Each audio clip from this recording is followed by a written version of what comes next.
Ladies and gentlemen, I know I might not be first to the party. I'm not second to the party. But oh my god, it's here. The Speed Duel Battle City Box is here. Hallelujah. Well, okay, the box isn't here, but the full spoilers for the box are here. So, let's get into it.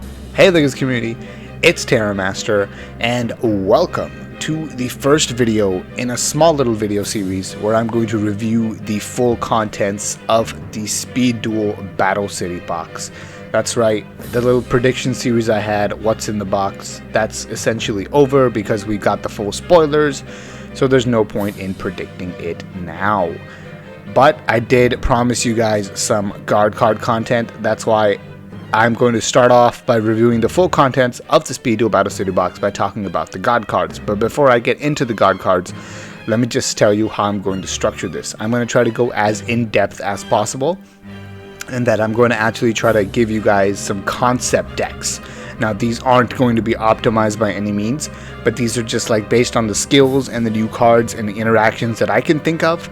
These are going to be some concept decks, and I'm hoping to also have a special guest perhaps join me for a little bit of the series as well. He couldn't be here today, but let's see what happens in the future. Anyway, let me get into these guard cards for you.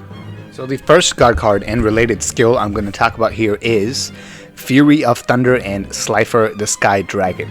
Now, we all know Slifer the Sky Dragon. It's a divine level 10, I think if I can count right, divine beast that has the effect of requiring 3 tributes to be normal summoned. It can't be normal set.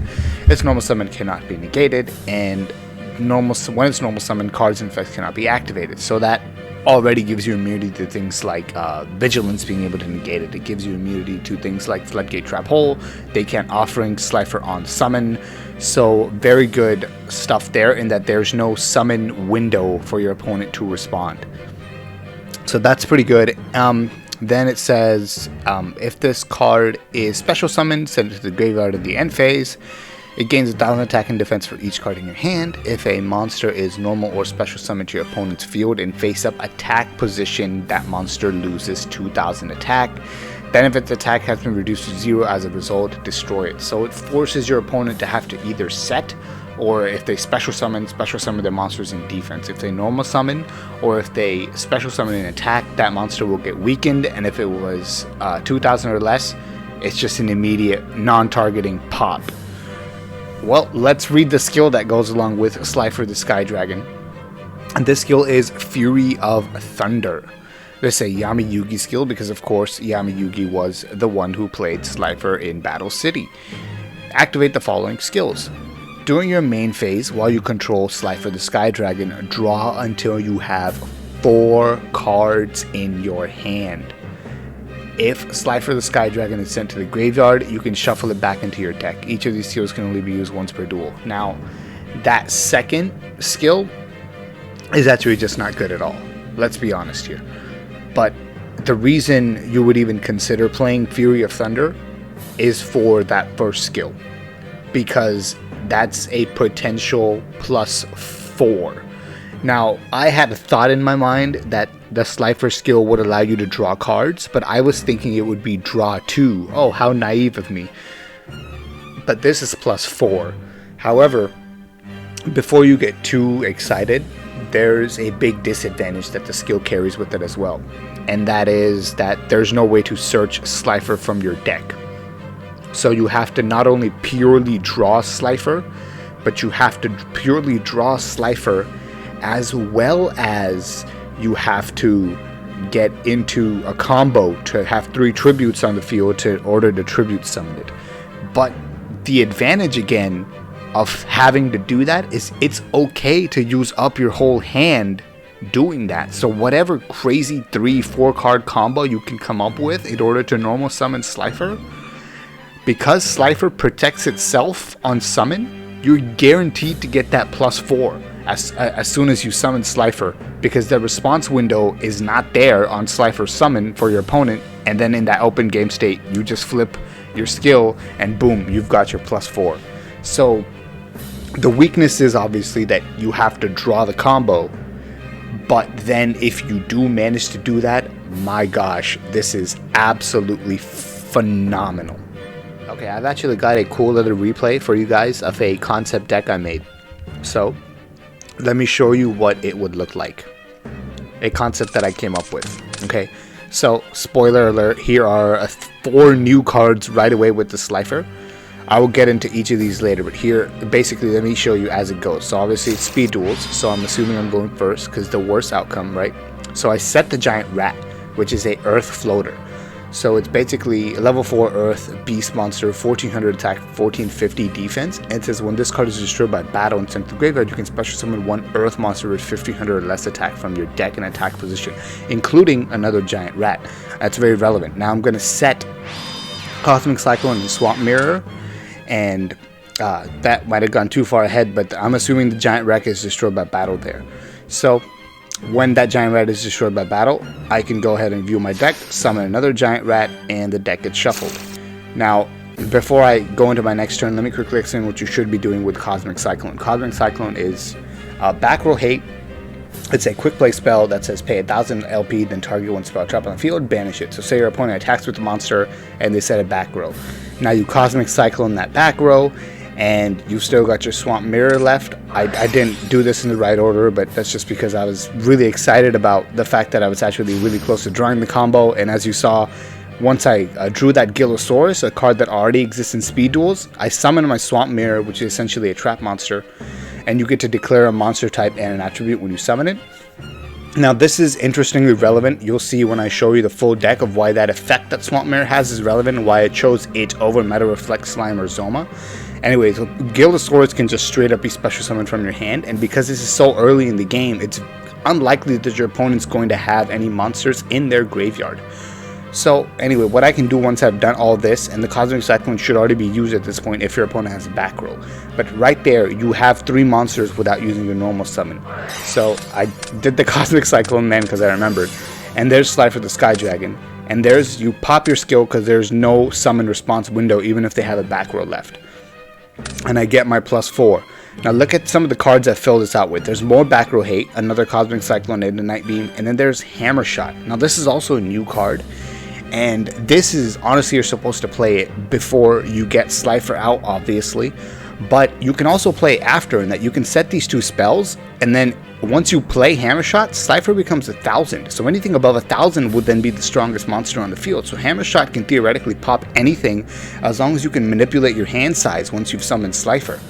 So but really the point of it is to play it before. So if there's a monster and I had that Hammer Shot before I summoned the Slifer, now that would have been really, really good, because then if I get my +4 here and I have 4 cards in my hand, now Slifer's at 4000. So if I've removed their back row and I've Hammer Shotted the monster off, that's Slifer's ability to swing for game.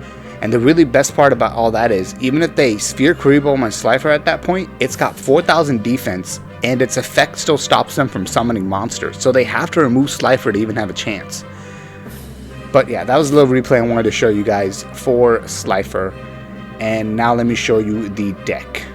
Alright, so here's the little deck you just saw out there. So I'm going to go through every card. Giant Rat, as I explained in the replay, is literally there to float, to give you some form of defense. So if your opponent attacks, you can get another giant rat, and it also synergizes slightly in the fact that if you somehow run out of rats, you can also bring that Gillosaurus out, so there's an extra target for the rat too.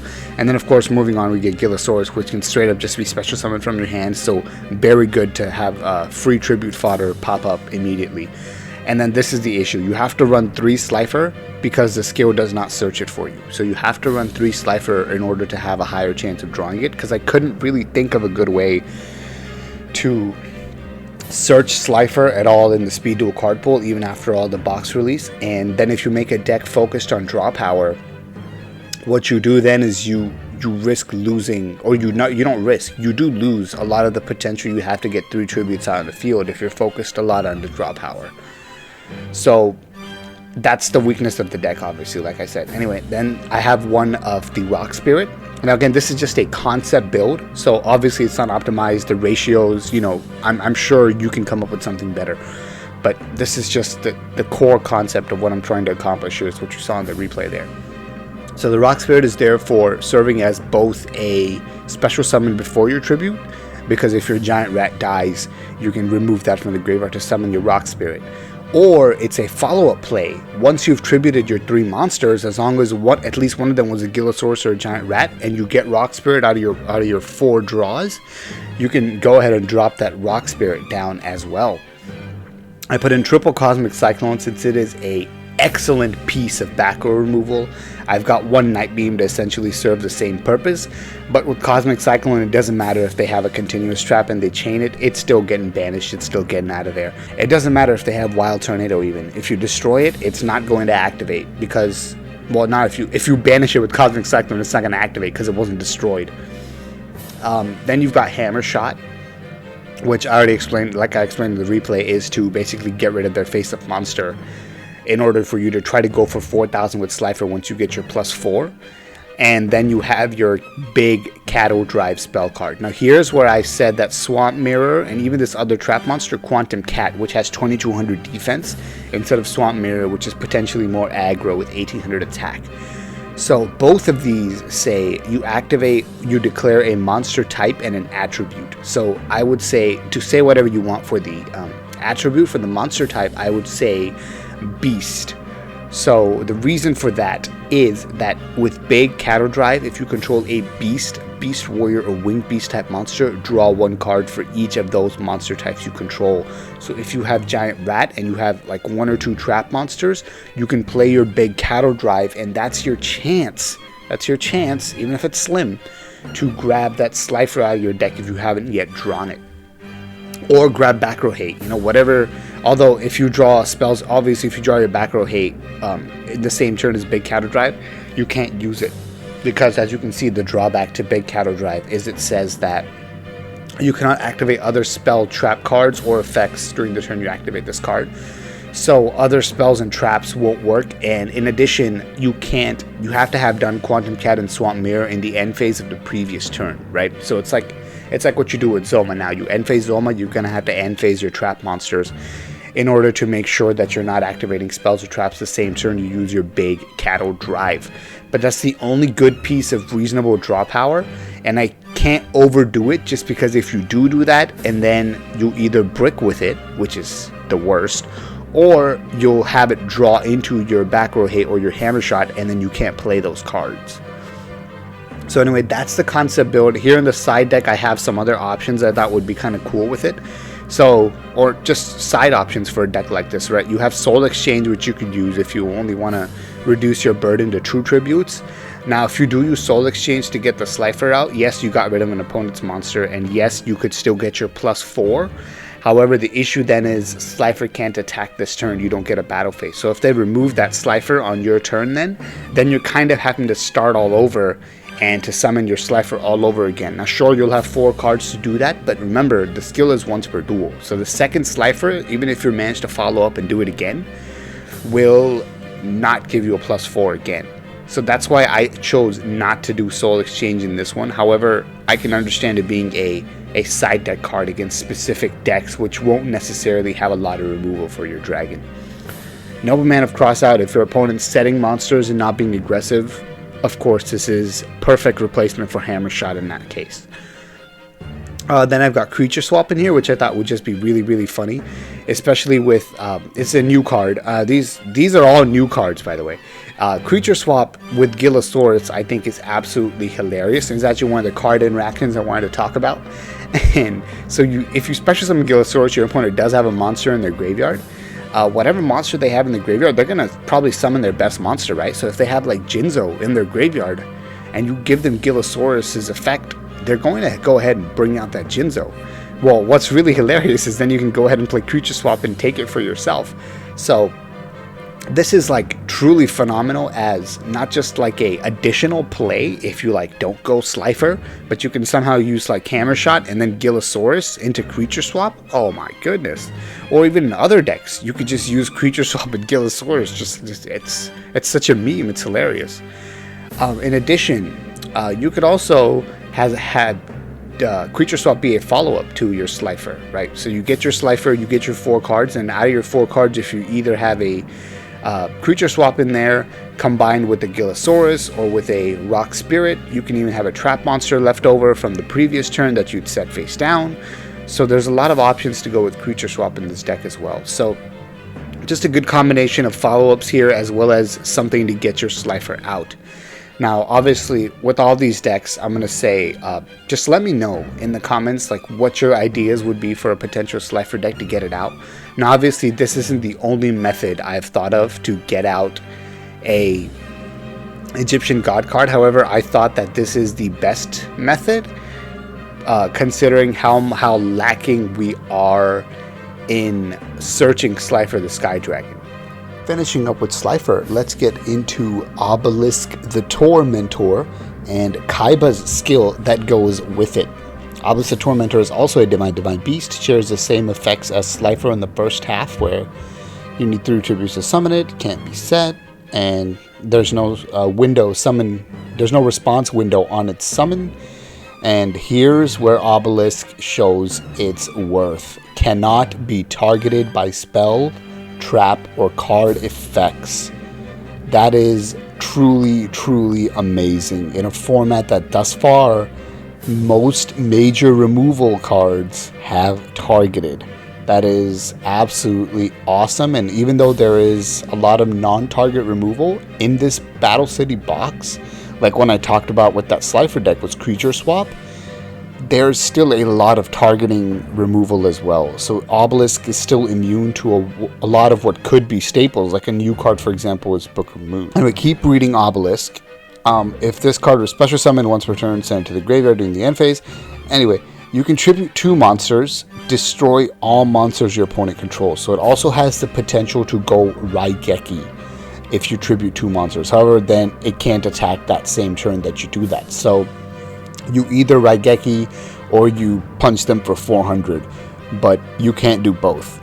Anyway, let's look at the skill here. Okay, so this skill is called It's No Monster, It's a God. So for those of you who have watched the Dark Side of Dimensions movie, you'll recognize this as Kaiba's famous line from that movie. I've only watched the Japanese version where he goes, "Monster Danai Kamida," or something like that. Excuse my bad Japanese. So it's a Kaiba skill that says, activate the skill during your main phase, discard any number of cards, minimum 1, then add 1 Obelisk the Tormentor from your deck or graveyard to your hand. This skill can only be used once per duel. Now, the fact that it allows you to discard as many cards as you want, I don't think it's relevant right now, but it could be extremely relevant in the future if we get some cards that trigger on discard. So look out for that as Speed Duels continues to progress. But for now, I think the best play is just going to be to discard any 1 card that you don't need, to go ahead and search for that Obelisk, and then get your setup of 3 monsters and tribute summon that Obelisk the Tormentor. Now let me give you a quick little replay concept and then a deck concept. Alright, so here is the Obelisk replay. Let's get into it. So, as you can see here, I draw my opening hand, I put back that 5th card, because it's Speed Duels, we're going first. We set our Giant Rat. Come on. Set Giant Rat. Okay, we set our back row, then we set our Giant Rat. Then we assume our opponent attacks into that Giant Rat, allowing us to float into another one. Because, I mean, it doesn't really matter. I would have drawn Cosmic Cyclone regardless, assume. So there's my solution to the back row. Then I go ahead and discard that Rock Spirit to activate the skill. It's not a monster, it's a god. Search that Obelisk, activate the 2 trap monsters. There you go, you have your 2 tributes, you summon your Obelisk.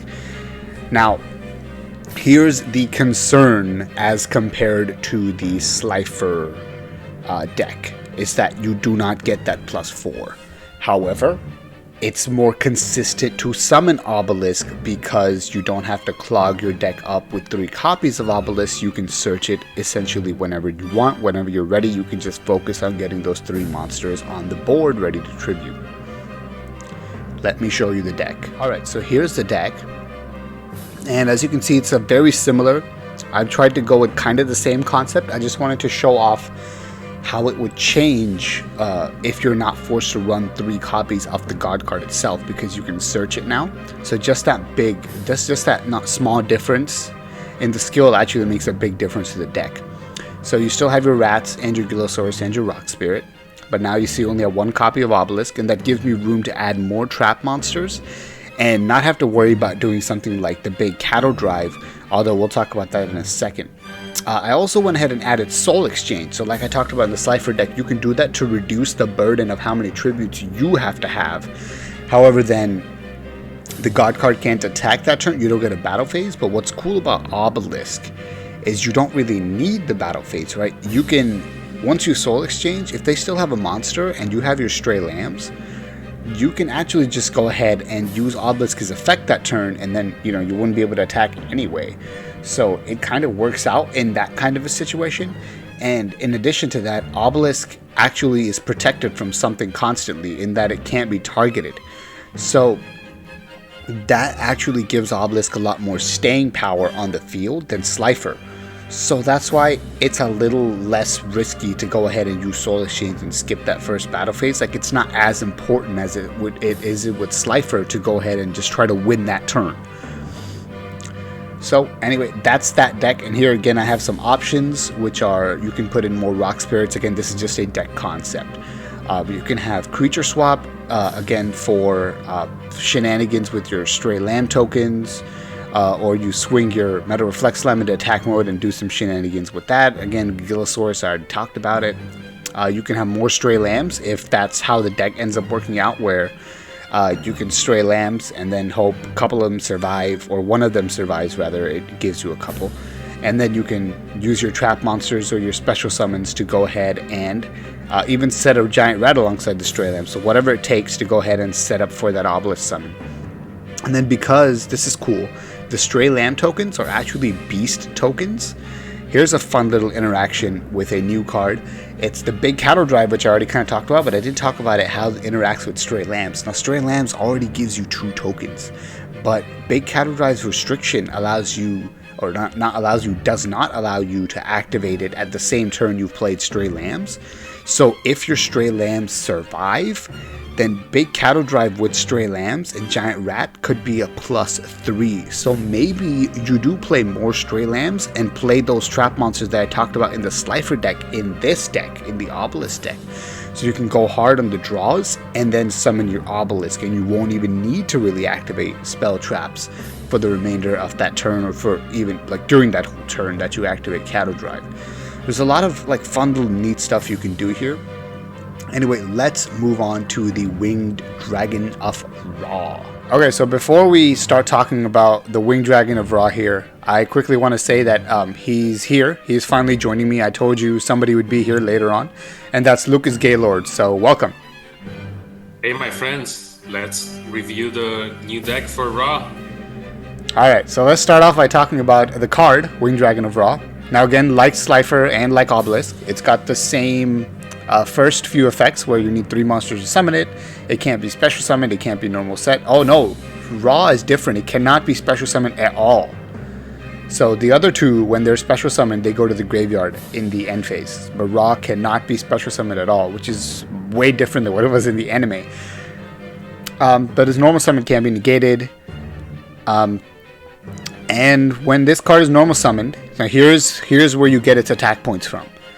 When it's normal summoned, you can pay life points until you only have 100 left, and then it gains attack equal to the LP paid. So say you're at full 4,000, you make it a Ra that's 3,900 attack, but you only have 100 life points left. So that's kind of a preview of what we're going to do with our deck. Is we're gonna try to make Ra stronger than 4,000. And then the second effect is you pay 1,000 life points and target 1 monster on the field, and you destroy that target. So I mean, in the case of some kind of emergency where we want to use Ra for attack points with your life point, you sacrifice your life points to give it attack points. However, if there's some kind of like crazy like situation going on in your opponent's field and you get to summon Ra and you need to just clear their field, then you can do that as well.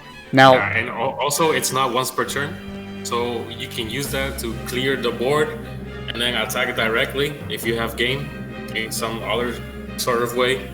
'cause it's not once per turn. You can pay 3 times, 4 times. I don't know. Yeah, As exactly. much as you want.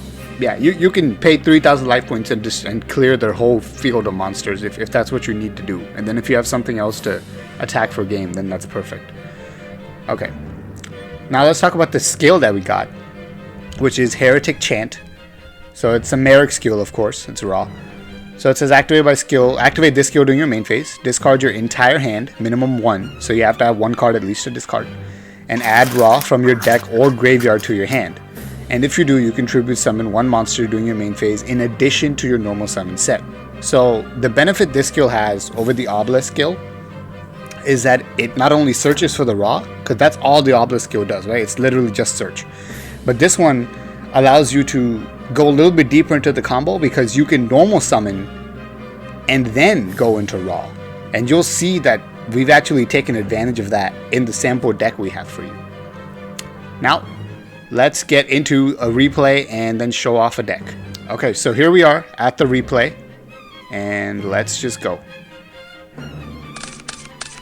So you draw your opening hand, you put that 5th card back, it's speed duels.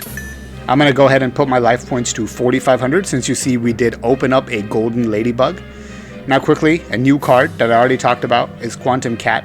That you can use to make it any type and attribute when it's a trap monster summoned. It's also a decent wall at 2,200. So we're going to take advantage of that effect it has where you can choose the type. And you see Draining Shield here. So Golden Ladybug, Draining Shield, obviously the strategy here is to get your life points as high as possible before you summon raw. Creature swap, we're going to explain in a minute. So you go first because we're doing worst case scenario, right? You set 2 and pass. Now, if your opponent attacks with, say, something 1900, say Charging Gaia, because I don't want to get into new cards right now. So you can either Draining Shield and gain 1900, or if that's not what you want to do, as I'm going to show you the second option here, you can also just wall it off, unless it's stronger than 22. Right, and then in that case, once you draw, so you see we drew Worm Bait, which is perfect, and then you gain 500 more, and now I'm going to let you explain this full combo here. So you activate Wormbait. Yep. And because the Quantum Cat is an insect. Yeah. You can make 2 tokens, and then now you put them in attack mode because you want to give one to your opponent with creature swap. Yeah, exactly. And then you take their monster, right? And then you still have 3 monsters left, and now all you need is raw. So now you trigger that skill. You don't need the ladybug anymore. You search the raw, and you tribute their monster, the token, and your trap monster, and there he is. Yeah. You activate his effect. If you don't want to do the raw play yet, remember you still took their monster. You still dealt damage to your opponent. You can still play without having to summon raw. If you want to wait for, let's say, Night Beams or any spell trap removal or Mind Crush and declare Sphere Kuribo, you can do so because you can still play just creature swap and the tokens. Yeah. So just creature swap and the tokens will actually be very good stall, especially with your trap monsters. So, and Draining Shields. So you don't have to play raw as soon as you can. You can wait. Anyway, let me show you. Now let's show you the deck. Okay, so here's the deck we just looked at a sample hand replay of. So you see the Golden Ladybugs and the Draining Shield. Now that's there to gain life points. Raw is your boss monster, obviously. You have your creature swaps, and as a 4th creature swap, this was Lucas's idea. So you have creature seizure.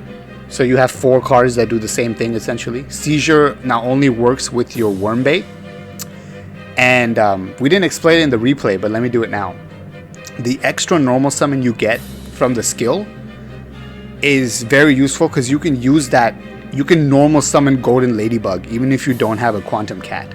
So that works perfectly because if you normal summon Ladybug, then you get your 2 tokens, you do your creature seizure, creature swap play.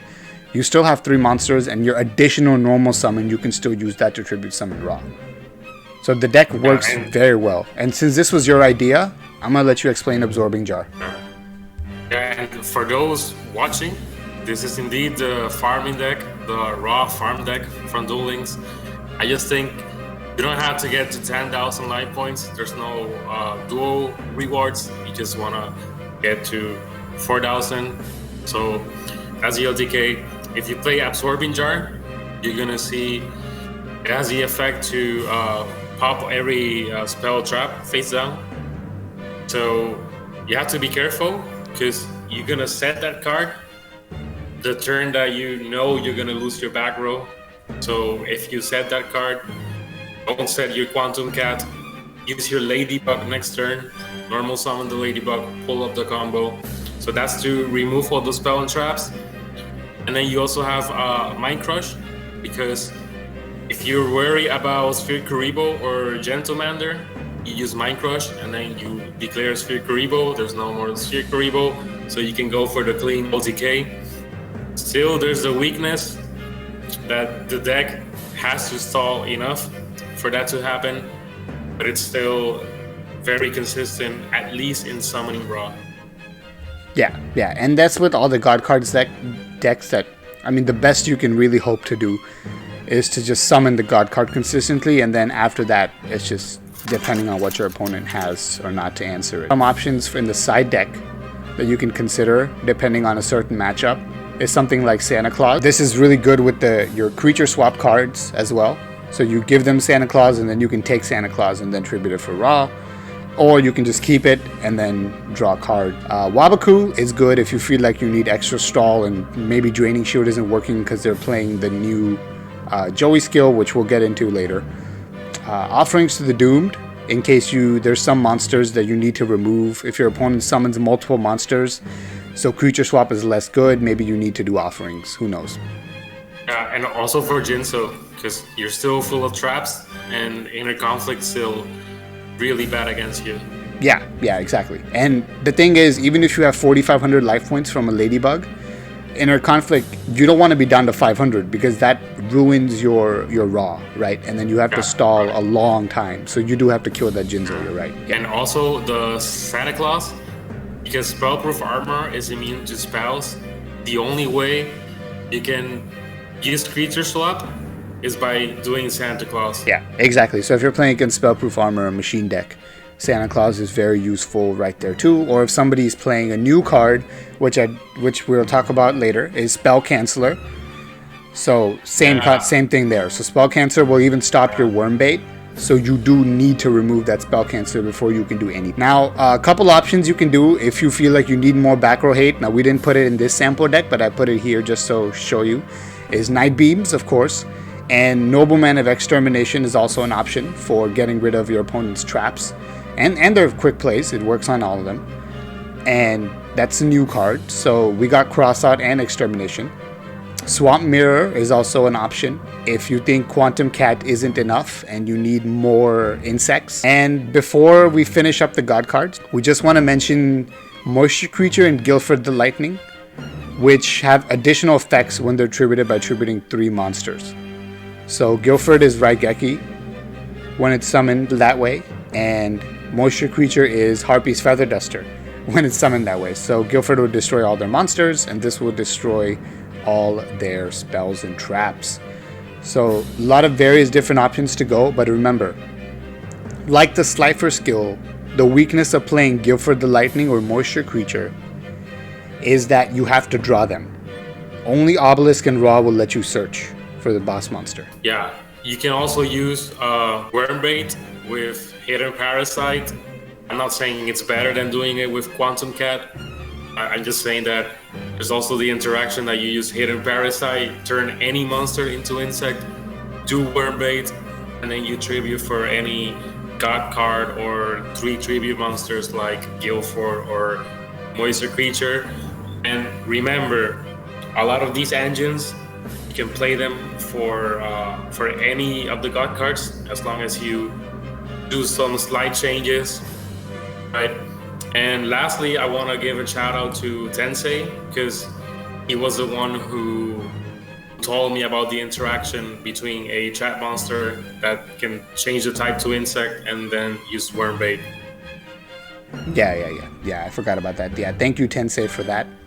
One thing I just realized you need to be careful about is you cannot flip Absorbing Jar and then play Wormbait on the same turn. Because Wormbait says, oh, it just says normal or special. Okay, never mind. You can still flip summon. Okay, good. So yeah.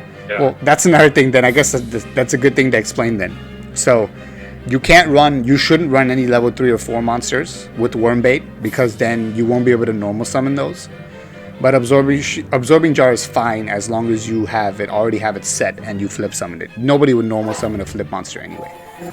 Okay, so while we're on Tribute Summoning, why don't we talk about the old Tribute Summon deck, which is Conflict Jinzo, and another card that got added that's going to be helpful to Conflict Jinzo, and that's going to be Spell Canceller, or kind of like Conflict Jinzo, where Conflict Jinzo would tribute your monster and then floodgate your traps. Spell Canceller is the same thing, but it floodgates all your spell cards, where it says spell cards and their effects are negated. It's only 1800, but that's not the point. The point is, if we move to a quick play spell meta, then Spell Canceller actually becomes better than Jinzo against a lot of matchup. I think we're gonna see a lot of Monarch decks. And when I mention Monarch, I don't mean like Grandmar, Rock Monarch, or Movius. I mean any level 5 or level 6 that can be tribute summoned, that has a good effect. So I'm talking about Dark Ruler Hades, Gap, Jinzo, Spell Canceller, Grandmar, the Rock Monarch. We have a lot of new cards. Yep. But thanks to Soul Exchange, now we can make a deck based on tribute summoning. So you just play your Monarchs. You can play a couple of trap monsters, like let's say Zoma, Metal Reflex line, so they can also be used for tribute. You can also play 3 Giant Rats, so they float, so you have a guaranteed tribute fodder. You also have this Kill, Inner Conflict. So it's a deck that can stand on its own, and I think it's gonna emerge in the meta. Also, remember that you have other options. You can also play Air Knight Parchaff, which is good because it's good in the gold format because it pierces and it lets you draw. So it gives you resources. You also have Ghost Knight Jackal, which has the effect of Goyo Guardian from the Synchro era. Destroy a monster, you take it for yourself. The only problem, it has very low stats, so you need to find a way to boost the stats to get a meaningful value of the card. Then you have Grandmar, the Rock Monarch. You have to be careful because it could destroy set monsters or set back row. The effect is mandatory. So if your opponent has no target, you're gonna have to destroy your own, unless you also have no targets. So yeah, you have that other option, which is good with cards like Book of Moon.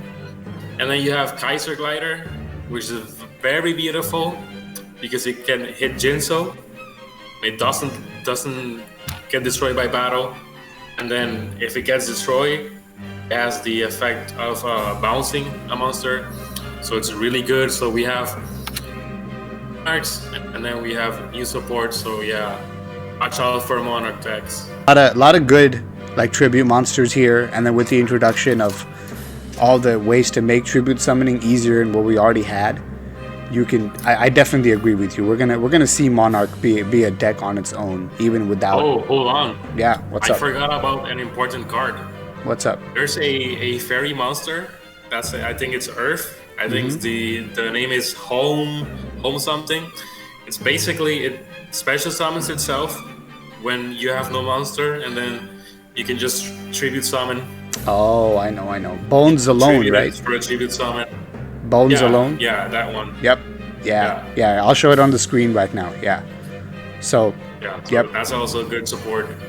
Yeah. This is actually perfect support for a Monarch deck. So 1 tribute is absolutely, it's perfect because you special summon it and you can't. It can never be on the field with other monsters or it destroys itself. But you don't need it to be if you're just going to tribute it straight up for a Monarch, right? So it pretty much allows you to summon any of these level 5 or 6 monsters anytime you want with the easy 2-card combo. So you have so many 2-card combos, right? You have Soul Exchange, you have Bones Alone, you have your skill is your other part of your combo if you're playing Inner Conflict. So there's a lot of ways to do this. And keep in mind, You can also go for level 7s or level 8s, because the deck can do it. It's just probably not a good idea, but if you want to go for it, maybe it's good. I don't know. Yeah, I mean, you're also making it harder on yourself if you do that, but again, I mean, we spent the first part of this video talking about god cards, it's just 3 tributes, so yeah, I mean, yeah, you if you can do 3 tributes, you can absolutely do 2, but I mean, none of the 2 tribute ones are as great. Like, quickly, let's go over like the only one that might even be good in the future, which is Angel 07, and it just stops monster effects from activating, so it won't even stop continuous monster effects, but it will stop them from activating, which, you know, if we ever get into like a future speed duel format where everything is based off of like comboing monster effects together, like Yu-Gi-Oh! TCG does in a lot of formats, then Angel 07 might be a decent card. But right now, I don't think it's going to be played. Yeah, or maybe at best a sided card, just in case there's a deck that emerges from the dark. I don't know. Yeah. I mean, we can't think of anything, but yeah, you're right. You never know. Yeah. It's a new meta. You never know. Yeah, it's a new meta. Nobody knows what's going to happen. All right, guys. So that is the first episode that is centered around tribute summons.